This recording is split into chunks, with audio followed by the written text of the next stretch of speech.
దాలే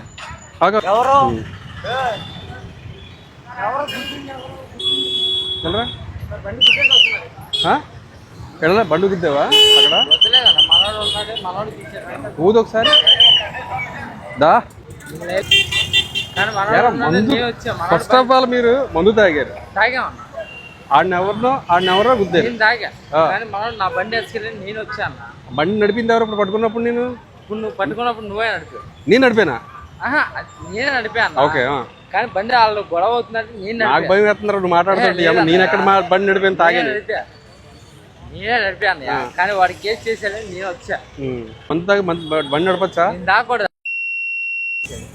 మర్యాదగా మాట్లాడు. బామ్మద్ది అన్నయ్య. ఎందుకు గుద్దొచ్చా మరి వాళ్ళని? నేను కొత్త వాడే గుద్దాడు అన్నయ్య. ఎవరాడు? అన్న బామ్మద్ది. మీ బామ్మర్ది గుద్దాడు. ఆడిని తీసుకెళ్ళడానికి వచ్చావు నువ్వు?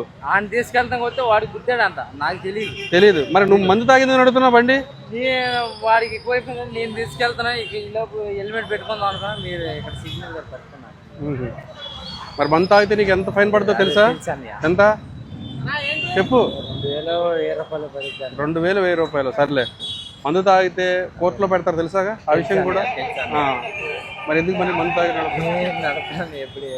గవర్నమెంట్ జాబా ప్రైవేట్ జాబ్ అని దాంట్లో? Private job. నువ్వేంటమ్మా? Sir pipeline water range. నువ్వెంత వేసావు? నువ్వేమీ లేదు. మరి ఈయన ఎంత వేసాడు? అక్కడ మామూలుగా ఏం తెలియదు సార్. ఏమీ తెలీదా? ఏంటి మందు వేయటం కూడా తెలీదా? నువ్వు తాగించావా? నేనేం ఏపీ లేదండి. నిదానంగా సరిగ్గా నిలబడు. ఎందుకు అమ్మాయిలాగా అలా ఒకరిని తిరిగి ఏంటి? ఇలా కూడా డబ్బులు ఇవ్వచ్చా? ఇలా చేత్తోనే డబ్బులు ఇస్తారు ఇలాగా? నువ్వు చేసిన క్రైమ్ ఏంటి? సార్ ఫైట్ నువ్వు రెండో క్రైమ్ చేస్తున్నావు మళ్ళానే. అలా అదే 500 కాయంతో ఎందుకు ఇచ్చావు నువ్వు? మందు తాగావు ఇల్లరా, మందు తాగావు. ఈడేమో ఆండు గుద్దాడు. నేను గుద్దలేదండి. 1 వేలో వస్తున్నావు రాంగ్ రూట్లో. హెల్మెట్ లేదు.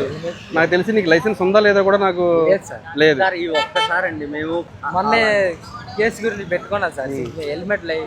అర్థం కావట్లేదు. హెల్మెట్ కూడా ఉంది సార్. ఎంత వేసావు? 90 వేసావా? 3 క్వార్టర్లు వేసి సార్. 3 క్వార్టర్లా? 3 క్వార్టర్లు నిజాయితీ మెచ్చుకుంటున్నాను. ఏంటంటే వేసిన మందు కూడా ఎంత వేసావు కరెక్ట్గా చెప్పేసావు. చాలామంది మందు బాబులు చూశాను నేను. ఎవరో కూడా ఒక హాఫ్ వేసినా కానీ సార్ జస్ట్ ఇప్పుడే సార్ చిన్నదే 90లో సగం ఎంత వేసని చెప్తాను. మాట్లాడు. వీడు మాత్రం 3 క్వార్టర్లు వేసారని ఓపెన్గా ఒప్పుకుంటున్నాడు. 3 క్వార్టర్లు వేసావు. 3 క్వార్టర్లు అంటే ఒక ఫుల్ బాటిల్ ఒక క్వార్టర్ తక్కువ అంతేనా? అంతే కదా?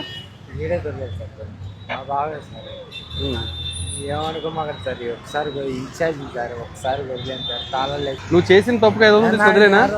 కాలు పట్టుకో. రేపొద్దున్న ఇలాగే ఉండు. రేపొద్దున్న ఇలాగే మీ అమ్మగారు నాన్నగారు బండి మీద వెళ్తున్నప్పుడు ఎవడో మందు తాగి ఇలాగా ఆ రివర్స్ రూట్లో వచ్చి గుద్దేస్తాడు. వాడికి కూడా 500 ఇచ్చేసి ఇంటికి పంపించేస్తావా? మీ అమ్మగారికి మీ నాన్నగారికి చాలా తీవ్రమైన గాయాలు అవుతాయి. అమ్మ నాన్న లేరు అందుకని ఇలా తయారు. పాపం మేస్త్రి దగ్గర పని చేసుకునేవాడు. అదే ఇన్ఛార్జ్ చెప్తాను. నువ్వేమో పని చేసుకునేవాడు. మాకు తెలియదు.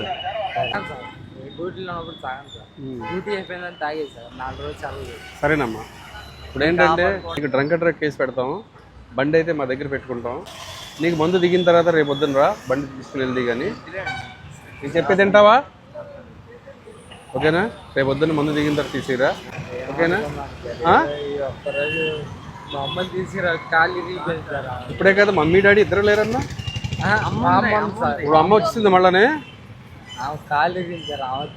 అరే ఇప్పుడే కదా నీ నోడితేనే కదరా అమ్మ నాన్న లేరన్నావు. మళ్ళీ బాగా చనిపోయారన్నా. గంగూరులో పనిచేసి ఎవరు? మా మామ సార్. ఇప్పుడు అమ్మను మామ అయిపోయింది మళ్ళానే. ఏంటి మార్చేస్తానే వింటారు నువ్వు? చనిపోయారు సార్. మా అమ్మ సార్. ఇప్పుడు అమ్మన్నా మరి వద్దు. నీలాంటి వాళ్ళని అసలు ఎంకరేజ్ చేయకూడదు. అసలు ఒక హెల్మెట్ లేకపోయినా కానీ మేము ఒక్కొక్కసారి మేము చూసి చూడనట్టుగా లేదా ప్రెగ్నెంట్ లేడీస్కి కానీ వాళ్ళ హెల్మెట్ లేకుండా వచ్చినా కానీ లేదా ఫ్యామిలీతో వచ్చినా కానీ కొంతమంది వదిలేస్తారు. ఒక్కోసారి ట్రిపుల్ రైడింగ్ కూడా వస్తారు. కొంతమంది బ్లడ్కి ఇచ్చి పాపడు పడిపోతాడని చెప్పి మధ్యలో కూర్చోబెట్టుకుని అటు ఇటు కూర్చోబెట్టి తీసుకొస్తారు. అవి కూడా మేము ట్రిపుల్ రైడింగ్ కింద లెక్కయ్యాము. That is Vijayawada traffic police. మందు తాగితే మాత్రం తాట తీయించేస్తాం. ఏం చేస్తాం? పాట తీయించేస్తాం మందు తాగి బండి నడిపితే. ప్రజెంట్ అయితే ఇక్కడ ఉండు, ఇక్కడ డ్రంక్ అండ్ డ్రైవ్ పెట్టి పంపిస్తాం. ఇట్లా ఓకే కొంచెం దేనికి తట్టుకోలేవు.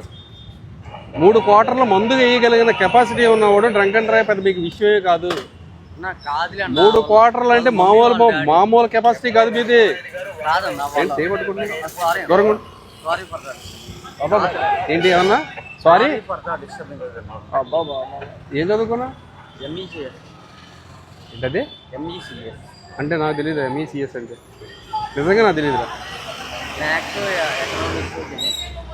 ఎంఈసిఎస్ అంటారు దాన్ని, ఎంఈసిఎస్ అంట. ఓకే ఇంగ్లీష్ రావచ్చు నీకైతే. ఒక్కసారి వదిలే అన్న.